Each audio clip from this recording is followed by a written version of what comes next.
बहुत समय पहले की बात है, किसी गांव में मोहन नाम का एक किसान रहता था तासा। वो बड़ा मेहनती और ईमानदार था। अपने अच्छे व्यवहार के कारण दूर दूर तक उसे लोग जानते थे और उसकी प्रशंसा करते थे।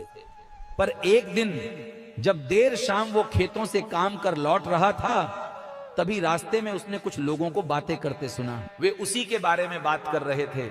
मोहन अपनी प्रशंसा सुनने के लिए उन्हें बिना बताए धीरे धीरे उनके पीछे चलने लगा। पर उसने उनकी बात सुनी तो पाया कि वे उसकी बुराई कर रहे थे। कोई कह रहा था कि मोहन घमंडी है, तो कोई कह रहा था कि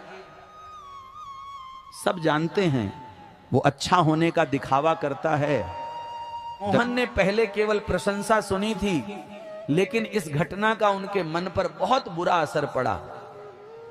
अगर किसी ने उसकी प्रशंसा की तो उसे लगा कि उसका मजाक उड़ाया जा रहा है।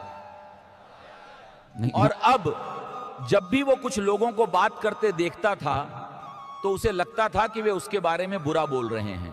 धीरे सभी ये महसूस करने लगे कि मोहन बदल गया है और उसकी पत्नी भी अपने पति के व्यवहार में आए बदलाव से दुखी रहने लगी है। एक दिन उसने पूछा, आजकल आप इतने परेशान क्यों रहते हैं? कृपया मुझे इसका कारण बताइए। मोहन ने बड़े दुख के साथ उस दिन का वर्णन किया। उसकी पत्नी को भी समझ नहीं आया कि इस स्थिति में क्या करें। पर तभी उसे ध्यान आया कि पास के ही एक गांव में एक सिद्ध महात्मा आए हुए हैं।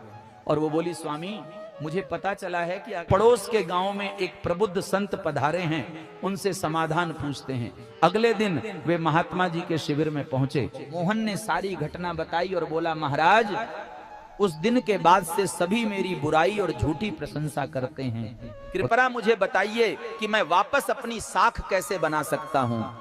महात्मा मोहन की समस्या समझ चुके थे। पुत्र, अपनी पत्नी को घर छोड़ दो और आज रात मेरे शिविर में रुक जाओ।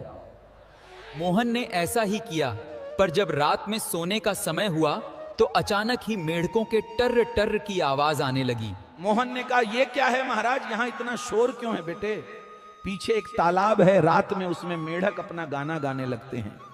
पर ऐसे में तो कोई यहाँ सो नहीं सकता।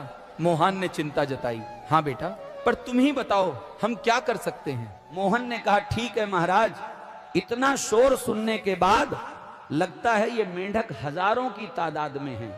मैं कल ही गांव से 50-60 मजदूरों को लेकर आता हूं और इन्हें पकड़कर दूर नदी में छोड़ आता हूं। और अगले दिन मोहन मजदूरों के साथ सुबह सुबह वहां पहुंच गए। महात्मा जी भी वहीं खड़े सब कुछ देख रहे थे।